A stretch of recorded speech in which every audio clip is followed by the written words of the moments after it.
If you're familiar with me and my channel, you won't be surprised that in the past I've gotten a lot of slack for people that say I'm too pro-law enforcement, that I turn a blind eye when they abuse their authority. I take their side no matter what. And I will admit that I am very pro-law enforcement. I understand what it takes to do a very difficult and stressful job. I understand that sometimes what we think from the outside may seem unreasonable isn't unreasonable. Sometimes things that we don't understand are necessary for these people to be able to do their job safely. But that being said, what's going on in St. Louis right now, that's the worst of the worst. It brings to light something that I've been saying for a long time, that the one problem we're facing with police departments now is the militarization of police departments. I mean, when you see police officers lined up in rows in full camo gear, I mean, who are they hiding from on the city streets that they need camo gear? Wearing battle dress. You know, these are police officers. These are not soldiers. They look like a platoon of men that just came from Fallujah, not like police officers. Carrying weapons that you would need to carry into battle, not to deal with a peaceful protest in the middle of a city. It's not just there. It's like you go down the street now and you see some guy pulling over a car on the side of the road and a state trooper gets out, and instead of looking like they're supposed to look like in my day, like a gentleman, they look like they just dropped out of a carrier into Baghdad. You know, it's just like to pull over minivans. Pull over minivans full of, mothers on the way to soccer practice. They're completely flacked out like they're, some sort of stormtrooper. And I'm totally against this militarization of police. Now, I know some people say, well, they need these tools. Why? Why do they need these tools? Because one of the reasons I'm against them having them is because that's the job of the National Guard. Military actions are the job of soldiers, not police officers. And police officers are not soldiers. They're civilians. I love when they call us civilians. I hate to break it to you. You're a civilian. You're a civil officer. You're a civilian yourself. You are not a soldier. If you want to be a soldier and you want to run around in fatigues and you want to carry automatic weapons, then march your happy ass down to the recruiter and sign up. I'm sure they'll take you.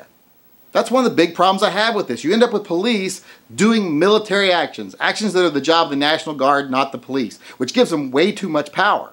And you also run into the problem that once they have all this stuff, well, they got to justify using it, so they bring it out whenever they want to. That's why you end up with scenes like you're seeing today of lines of officers in full battle gear, armored vehicles patrolling around peaceful protests with guys with automatic weapons trained on innocent civilians from the tops of trucks. I mean, what real cause is there for civilian officers to be on tops of trucks with these mounted weapons pointed at peaceful protesters? There is no justification for that at all. All this leads to, this militarization of police, it leads to departments that are answerable to no one. I mean, you give them unlimited firepower, and then they have unions that make them untouchable as individuals from prosecution, so they can do whatever they want to do. There's no one they have to answer to anymore. The combination of unlimited power with being untouchable because of your corrupt union, that creates mercenaries, not law enforcement officers. Now, I know a lot of people say, well, they have a reason to be out there doing that. These people, some of them are violent and looting. Well, you don't justify the oppressors through the actions of a small minority of the oppressed. That's what happens to us as gun owners every time someone goes on a rampage and shoots someone. They want to judge all of us by the actions of a few. Does that make the people that want to oppress us justified? So I just wanted to make this video really quick and rant and rave like a lunatic for a minute because I'm just really getting tired of watching people turn a blind eye to what I think is one of the greatest threats to freedom in this country right now, the militarization of police departments.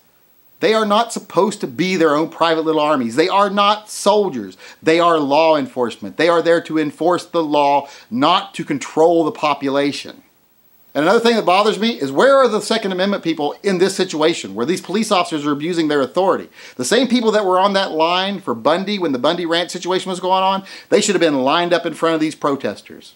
Now, I know a lot of people say, well, if they'd have done that, there'd end up being a bloodbath. Well, that's almost a good thing. Now, most people know that I'm a rational person. I like to look at things logically, but that's almost a good thing because I think this is inevitably what's going to happen. It's going to have to be a standoff between police and citizens that brings people to the light, that opens their eyes to say, hey, we got to do something about this. And the longer it takes for it to happen, the harder it's going to be to do anything about it. They're going to become too powerful that we can't do anything about them. They don't answer to anyone. Now, a lot of people are going to be confused. They're going to be like, well, you say one thing then, you say one thing now. Are you for police or are you not for police? Are you for them, overstepping their authority? Well, I'm not for them overstepping their authority. Now, sometimes I understand that it's justified. Sometimes, I'm not going to say the ends justify the means, but that's kind of the gist.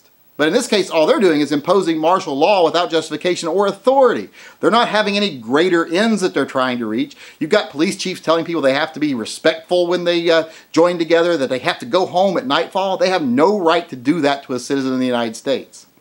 And then you have something even worse. They're suppressing the media. They're telling them they can't turn their cameras on, that they don't have a right to be there and cover. The people whose job it is to tell us what's going on, they're stopping them from telling us what's going on. That's even worse. They're even arresting reporters for daring to ask an officer his name and his badge number.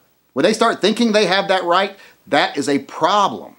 So I could go on ranting and raving for hours here, but I just want to say, people need to open their eyes and start paying attention that even though most police officers are good, the whole system that they belong to is going down the wrong path. Like I say, when you have unions that make them untouchable for their own personal actions, and then you have departments that are militarizing to the teeth, becoming their own private little armies, that's a threat to freedom. That's a threat to all of us, and people need to open their eyes and realize it.